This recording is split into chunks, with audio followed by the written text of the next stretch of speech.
Hello বন্ধুরা, সবাই কেমন আছেন? আশা করি সবাই ভালো আছেন।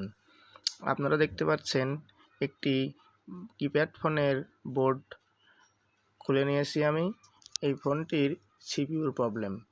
তো সিপিইউ সঠিক নিয়মে কিভাবে চেঞ্জ করতে হয় সেটি আজকে আপনাদের আমি দেখাবো। যারা নতুন আছেন তারা দেখলে আশা করি উপকৃত হবেন। এখন আমি প্রথমে হালকা হিট দিয়ে সিপিইউটি তুলে নিতে হবে। সিপিইউর তোলার হিটের পরিমাণ থাকবে 300, ইয়ার থাকবে 2।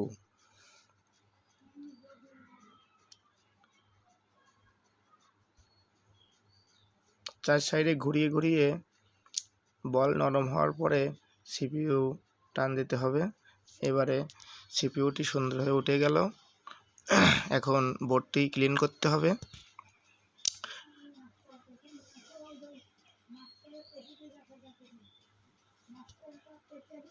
বোর্ডটি ক্লিন করার জন্য দরকার হবে সোল্ডারিং উইক এবং আয়রন। প্রথমে আমি আয়রনের মাথা দিয়ে চার সাইডে আলতোভাবে, বেশি জোরে ঘষবেন না। বেশি জোরে যদি ঘষেন, যারা নতুন আছেন তাদের হাতের এক্সপিরিয়েন্স যদি ভালো না হয়, তাহলে আপনাদের এই বলগুলো যদি উঠে যায়, প্রিন্টগুলো উঠে যায় বোর্ড থেকে, সেই ক্ষেত্রে আপনি সিপিইউ শত চেষ্টা করে লাগালেও আর হবে না।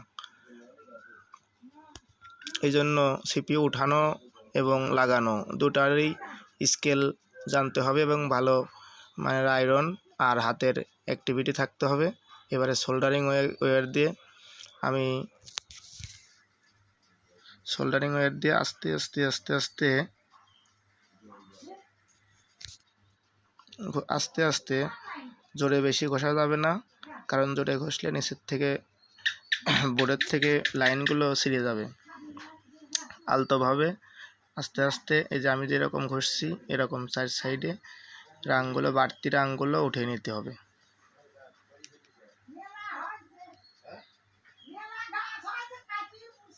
মনে রাখবেন, স্মার্টফোন এবং কিপ্যাড ফোন কাজ সবগুলোরই একই ক্যাটাগরি, একই সিস্টেমে। আপনি কোনো কাজই ছোট এবং বড় মনে করবেন না, কাজ সবগুলোই সমান।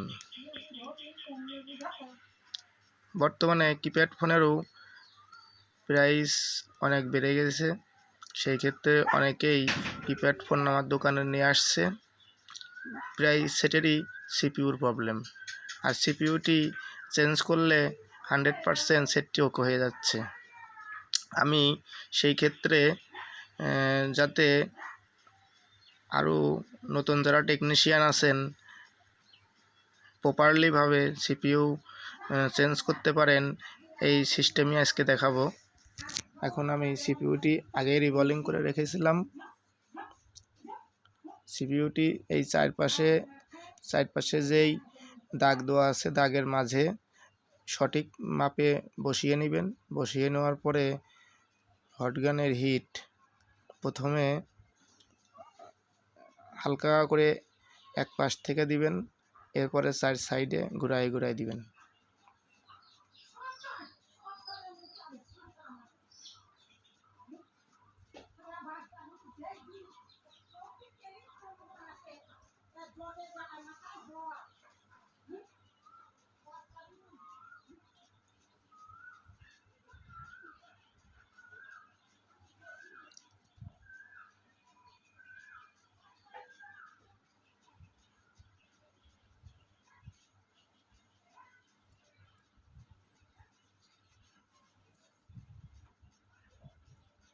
সুন্দর করে চারদিকে ঘুরিয়ে ঘুরিয়ে হিট দেওয়ার পরে হালকা করে টুইজারের মাথা দিয়ে হালকা একটু নড়া দিবেন, দেখবেন সিপিইউটি নড়ে কিনা। হালকা একটু নড়া দিয়ে সঠিক জায়গায় যদি লেগে যায়, তাহলে হালকা নড়া দিলেও সমস্যা হবে না।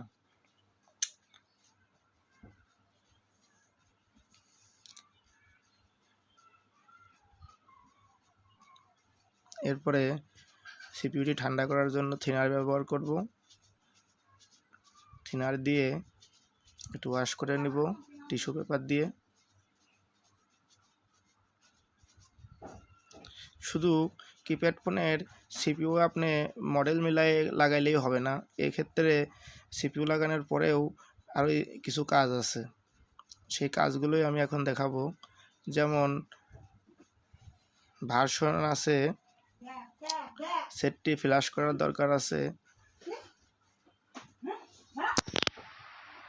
দেখুন সেটের রিডিং স্বাভাবিক আছে, সেটটি ওপেন হয়ে গেছে। এখন ফোনটি ফ্ল্যাশ করে নিতে হবে, সেই ক্ষেত্রে আমরা কম্পিউটার স্ক্রিনে যাব। কম্পিউটার স্ক্রিনে আমরা CM2 মডিউল MTK টুলসটি ওপেন করব।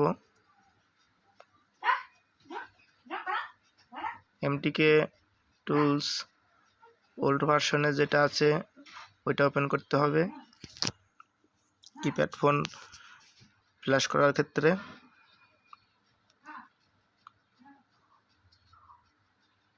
টুলসটি ওপেন হচ্ছে, এই টুলসটি ওপেন হয়ে গেল। এরপর আমরা FP সিলেক্ট করাই আছে, বিন ফাইল ধরিয়ে দেব। সেটটির মডেল হলো B62 স্যাম্পনি। দেখুন ফ্ল্যাশ ফাইলটি ডাউনলোড করা আছে, ডেস্কটপ থেকে পাওয়াই দিলাম। এরপর ফ্ল্যাশ বাটনে ক্লিক করতে হবে। দেখুন MTK পোর্ট পেয়েছে, হ্যাঁ বুট করছে সেট, ফ্ল্যাশ শুরু হয়ে গেছে। সেটটি ফরম্যাট হচ্ছে, ফরম্যাট হয়ে যাওয়ার পরে সেটটি ফ্ল্যাশ নেবে।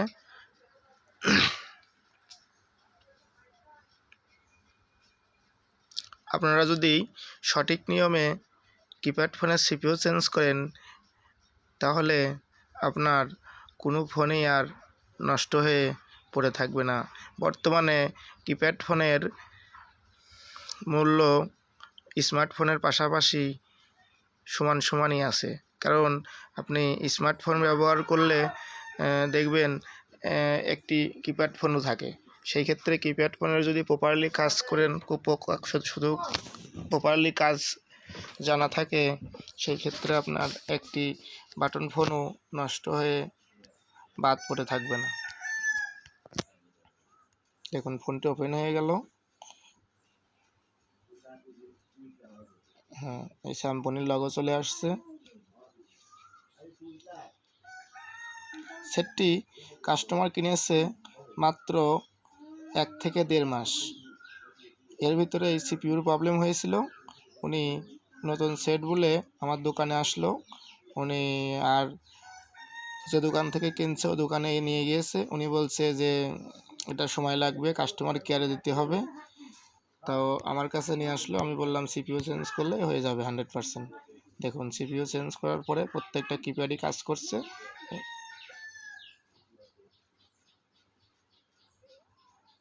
তো এই সিস্টেমে প্রত্যেকটা সিপিইউই চেঞ্জ করলে